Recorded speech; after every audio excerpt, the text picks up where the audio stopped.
טוב, אז אני אלון סנדלר, אני בן 18, עוד אותו 19, מרמת שרון. ואני איכשהו, לא יודע איך, הגעתי להיות בלהקת על הבמה. איזשהו כוח עליון משך אותי להיות פה, אני לא יודע מה זה, איך זה קרה, אבל אני מצאתי איזשהו פלייר על הרצפה של הלהקה. אמרתי, יאללה, שמעתי על הלהקה הזאת, בוא נלך לנסות להתקבל. ומאז אני בתקופה הכי יפה בחיים שלי, וכאילו לא יכולתי לבקש חיים יותר טובים מאלה. אני בלהקה מגיל 14. אני ממליצה באמת לכל אחד לבוא לכאן. אני חושבת שזה מקום מדהים. אני חושבת שזה מקום שמפתח אותך כבן אדם, כשחקן, כרקדן, כפרפורמר, כזמר, זה בטוח. אבל יש גם משהו מעבר במקום הזה. זה להרגיש, זה לחוות סיטואציות שלא תחווה בשום מקום אחר. זה מקום שסוגרים את האור והכל, רק האמת נחשפת. וזה גורם לך גם להתמודד עם מכשולים שלך, אבל לעבור אותם.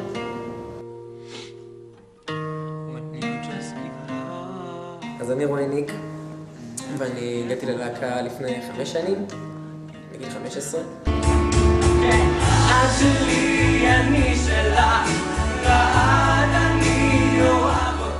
ממש מהחזרה הראשונה הבנתי שאני נכנס למקום שלא הכרתי, לא ידעתי מה זה כנראה במה באמת.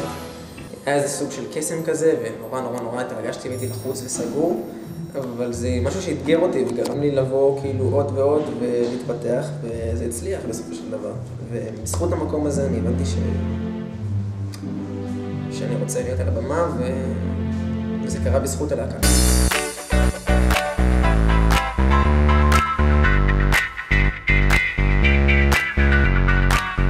זה בית, זה באמת בית.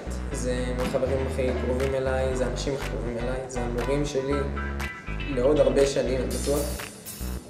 אין דברים כאלה, לא בארץ. מקום שבאמת הוא מסגרת חברתית, מקצועית, משפחתית, והכי כדאי בעולם.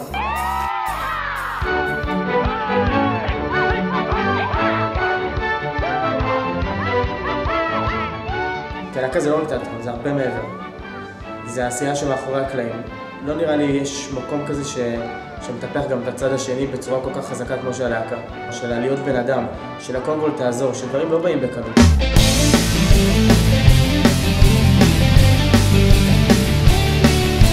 הלוואי ולכל אחד היה הזדמנות לגעת בתחום הזה של תיאטרון כדי באמת להרגיש מה זה.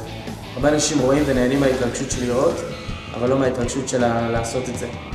והרבה אנשים היו באמת מסירים את כל המחסומים לרגע, את כל הפחדים, את כל אני לא אסתדר חברתית, אין לי ביטחון, ובאים ומנסים, אני חושב שהם יפתחו לעולמות אחרים לגמרי.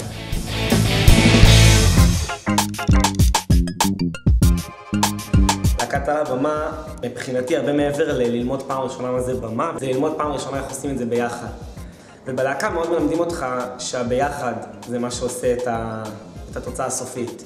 ואתה לומד שאתה צריך להסתדר עם אנשים מאלף עד תף, בין השחקנים שעולים איתך לבמה, ועוד קודם עם הבמאי, ומי שמחליט לך על תלבושות ועל תפאורה.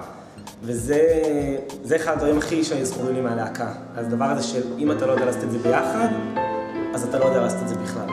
להקת על הבמה בשבילי זה ההתחלה של ההתחלה, היסודות והבסיס שאני מאמין שלוו אותי במשך כל החיים, ואני רואה את זה בכל מקום שאני מגיע אליו, שפשוט יש לי ערכים שפשוט אין לשחקנים אחרים. מרגיש את זה עד היום, שכשאני מגיע לכאן ואני משחק על הבמה הזאת, ואני עם האנשים האלה שסביבי, ואני מרגיש הכי מוגן בעולם, הכי חזק בעולם, השחקן הכי טוב שיש, ככה אני מרגיש כי אני מלא באהבה ובחום, ואני מרגיש שאני מגשים את החלום, אני מרגיש שאני הופך חלום למציאות.